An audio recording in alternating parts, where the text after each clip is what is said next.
আসসালামু আলাইকুম। প্রাইমারি স্কুলের বন্ধুর দোকানে আসছি।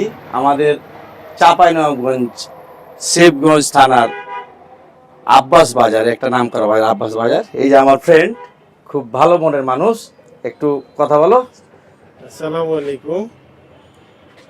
আমার ছোট কালকার বন্ধু, প্রাইমারি স্কুলের বন্ধু, অনেক দিন পর দেখা। তার সাথে আমার দোকানে এসেছে, আমার খুব ভালো লাগছে। হুম, তবে যদি চা খেতে পেতাম তিনজন একসাথে, তাহলে আরো খুব ভালো হতো। তো ঠিক আছে, যদি আল্লাহ কোনোদিন খাওয়াই, তাহলে ইনশাল্লাহ খাওয়া হবে। তো ভালো থাকেন। আসসালামু আলাইকুম। ইনশাল্লাহ আল্লাহ তাআলার কাছে সঠিক নিয়ম করলে আল্লাহ তাআলা সেই এই এই প্রতিশ্রুতি বা সেই নিয়তটা আল্লাহ তাআলা পূরণ করবে অতি তাড়াতাড়ি, বা এখনো পূরণ হয়ে যেতে পারে, সময় যদি আমরা দিতে পারি। এটুকুই। আব্বাস বাজার থেকে আমি আব্দুল্লাহ জেন্টু। আসসালামু আলাইকুম ওয়া রাহমাতুল্লাহ।